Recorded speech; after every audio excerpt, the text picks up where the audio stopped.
Hi అండి, welcome to Venky vlogs. నా పేరు వెంకటలక్ష్మి. నేను ఈరోజు బీరకాయ పచ్చడి చేస్తున్నాను. బీరకాయ పచ్చడిలోకి ఏం కావాలో చూద్దాం రండి. కేజీ బీరకాయలు తీసుకున్నాను. 4 బీరకాయలు వచ్చాయి కేజీకి. 3 బీరకాయలు అయితే కూర వండేసాను.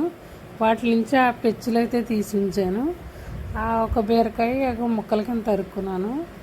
ఇంకో బీరకాయకి అయితే అలా ఈనెలా ఉంటాయి కదా, ఆ ఈనెలు తీసుకుంటే కనుక మనకి పచ్చడి అయితే బాగుంటుంది. అందుకని ఆ పీలర్తో ఈనెలు లాంటివి తీసేసిన తర్వాత అప్పుడు ముక్కల కింద చేసుకుంటున్నాను. ఆ పెచ్చుల్లో తీసుకుని ఆ ముక్కలు వేసుకుంటే చట్నీ బాగుంటుంది.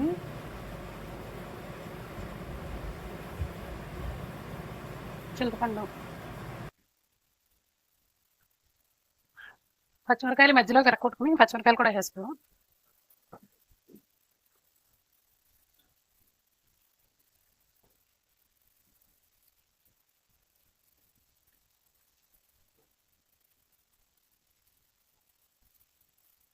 సరిపడా సాల్ట్ కూడా వేస్తున్నాను.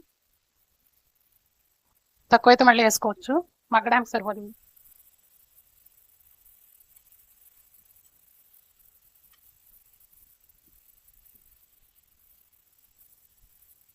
ఇలా మగ్గించుకోవాలి.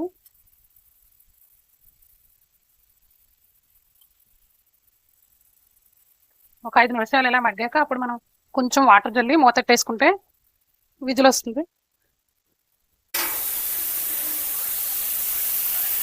కొంచెం వాటర్ చల్లుతున్నాను.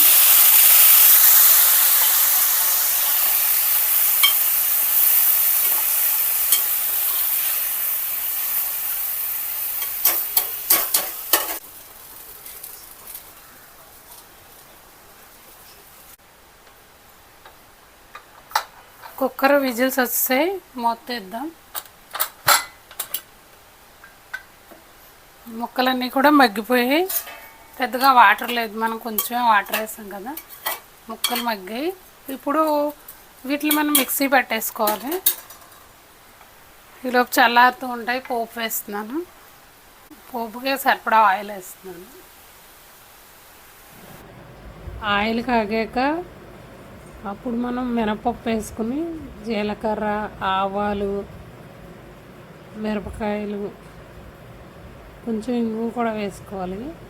వేసుకుని పోపు ఒకసారి కలుపుకుని బాగాను వేగిన తర్వాత అప్పుడు మిరపకాయలు ముందు మనం జార్లోకి తీసుకుని మిరపకాయలు ఆడుకోవాలి.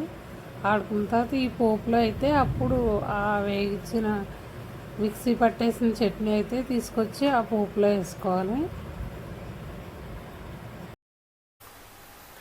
ఇప్పుడు ఈ మిక్సీ పట్టేసుకున్నాం కదా, ఇప్పుడు ఈ పచ్చడి మొత్తం ఇందులో వేసుకోవడం అంతే. ఈ పోపులో వేసుకుని ఒకసారి కలిపేసుకుంటే పచ్చడి రెడీ అయిపోయింది అంతే. మనం అప్పుడప్పుడు కూరే కాకుండా పచ్చడి కూడా చేసుకోవచ్చు. బీరకాయ పెచ్చులతోటి మనం పెచ్చులు ఒకటే చేసుకోవచ్చు, అంత బీరకాయలు వేయాలని ఏమి లేదు. కాకపోతే కొంచెం వేసుకుంటే కొంచెం పచ్చడి ఎక్కువ అవుతుంది అంతే. నా వీడియో నచ్చితే కనుక లైక్ చేయండి, షేర్ చేయండి, సబ్స్క్రైబ్ చేయండి. ఓకేనా, ఉంటాను. Thank you.